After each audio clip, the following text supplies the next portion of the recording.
Indonesia tengah dikhawatirkan menuju fase hiperendemi COVID-19. Risiko ini berpotensi terjadi jika pelonggaran sektor dan kegiatan justru makin membuat masyarakat kebablasan.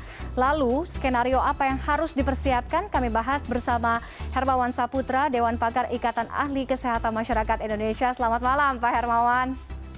Selamat malam Mbak Tiffany, selamat malam pemirsa CNN Indonesia TV. Baik, Pak Hermawan, kita ngomongin soal hiperendemi. Apakah melihat memang potensi itu bisa saja terjadi di Indonesia dengan adanya mungkin indikator relaksasi atau pelonggaran sektor, kegiatan, testing, tracing, vaksinasi yang belum berjalan optimal atau seperti apa pandangannya, Pak?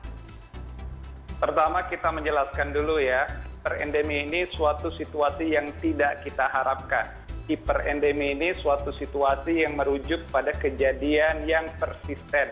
Jadi yang namanya virus atau penyakit yang mengendemi tidak hanya terjadi dalam kondisi terkendali, tetapi kalau dia naik, bertahan, dan bahkan virus ini terus melakukan mutasi, mutan-mutan baru bermunculan, potensi paparan terus terjadi, bahkan kita belum memiliki obat atau vaksin yang firm untuk mengatasinya, maka kemungkinan itu bisa terjadi. Namun demikian, untuk menghindari dan agar tidak sampai terjadi hiperendemi, itulah yang diperlukan roadmap yang menyeluruh, integratif, dan tidak hanya berkaitan dengan COVID ansih, tetapi juga ada sektor-sektor lain juga yang berkaitan dengan resiko penyakit lain, kemudian upaya kemandirian vaksin, upaya kemandirian diagnostik testing, yang kita harus menuju ke sana. Hampir pasti kita katakan bahwa penyakit ini akan mengendemi di Indonesia.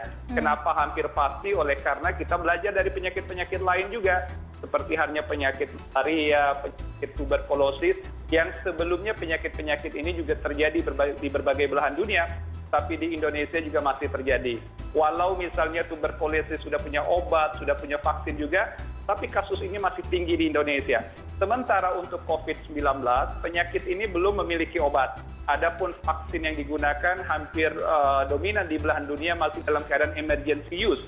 Oleh karenanya, walau di berbagai belahan dunia juga sebagian sudah terkendali, COVID ini sudah terkontrol dengan baik. Nah, di negara kita ada upaya yang terus-menerus dilakukan dan kita mengapresiasi, tetapi kendali terhadap kasus ini di Indonesia sangat riskan, masih sangat prematur untuk kita katakan sudah terkendali dengan baik. Nah, dengan adanya pelonggaran baru-baru ini dari kebijakan PPKM ya, yang tadinya darurat, kemudian level 4, level 3, perlahan di beberapa daerah juga level 2 yang akhirnya terjadi pelonggaran tempat-tempat pariwisata, aktivitas layanan publik, dan lain-lain.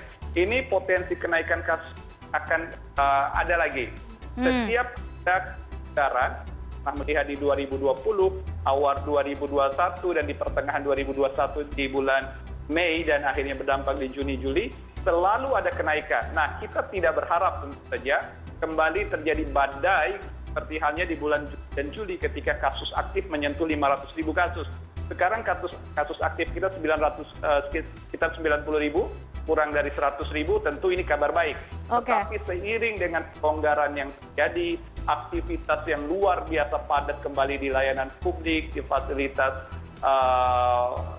tempat-tempat ibadah dan lain-lain. Nah, ini menyebabkan kita khawatir. Nah, belum lagi adanya potensi varian baru yang memang sudah ada di dalam kelompok variant of threat ya, seperti halnya varian Mu.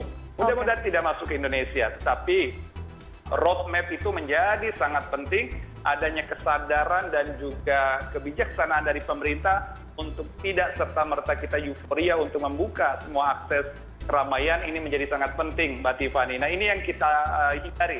Karena istilah hiperendemi itu tentu pada saatnya itu jangka menengah dan jangka panjang, baru kita akan lihat membuktikan apakah betul-betul akan menjadi sebuah hiperendemi atau tidak, tapi justru kita menghindarinya dari sekarang dengan kesadaran kemandirian vaksin, kemandirian diagnostik testing, kemudian juga kesadaran untuk kita tetap beradaptasi dengan perilaku protokol yang 5M, sekaligus adanya community awareness, kesadaran agar kita terus waspada secara kolektif bahwa COVID masih ada, kita tidak boleh euforia, apalagi euforia karena pelonggaran PPKM, euforia karena vaksin, sekaligus jangan sampai ada euforia kebijakan dari aparatur hukum kita. Jangan sampai ada euforia. Itu selalu bukan hanya saat ini, dari dulu ketika kita ada di masa awal COVID pun itu juga harus kita tanamkan ya kan, itu yang selalu disampaikan.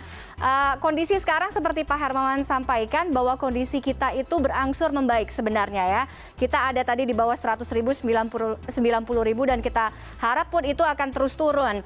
Tapi kita belajar dari kesalahan bahwa beberapa kali kita mengalami kecolongan. Nah, bagaimana kemudian idealnya untuk mengerem potensi kemungkinan tersebut, kemudian mempersiapkan skenario transisi?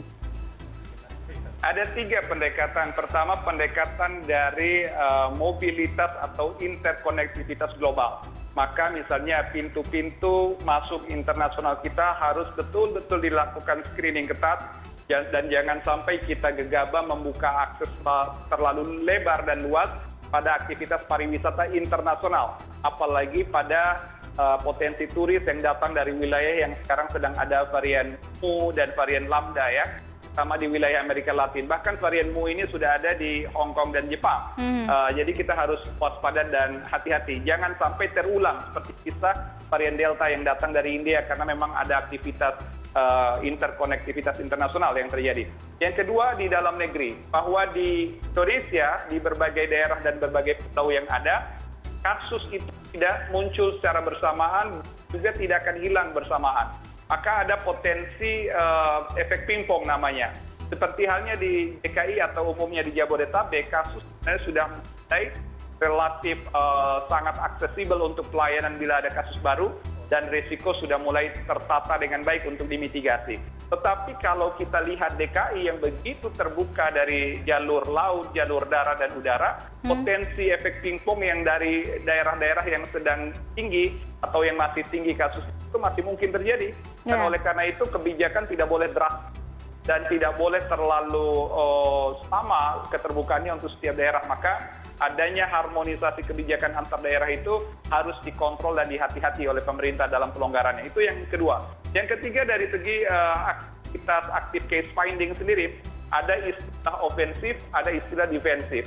Istilah ofensif itu adalah menemukan kasus secara cepat, mengisolasi dan melakukan respon dengan proporsional. Artinya, kasus yang sudah terkendali dengan baik, jangan sampai kita tidak mampu mengendalikan potensi bila ada kenaikan kembali ya.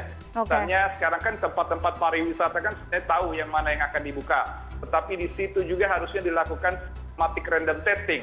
Bila disinyalir di situ ada potensi kerumunan yang berpotensi menularkan karena adanya keramaian. Nah itu segi ofensif. Yang terakhir defensif.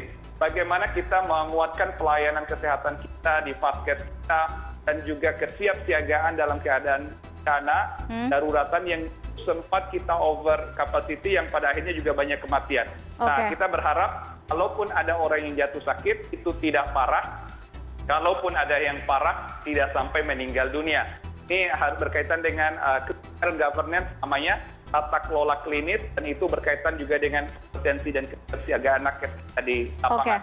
Ini semua harus tetap dalam keadaan waspada, karena sesungguhnya WHO pun belum mencabut status pandemi ini.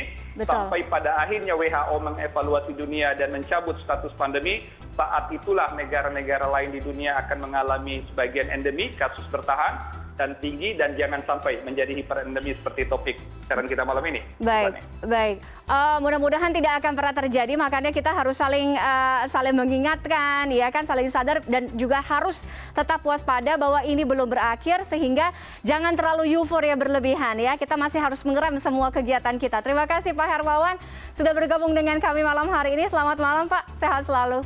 Selamat malam, sehat selalu.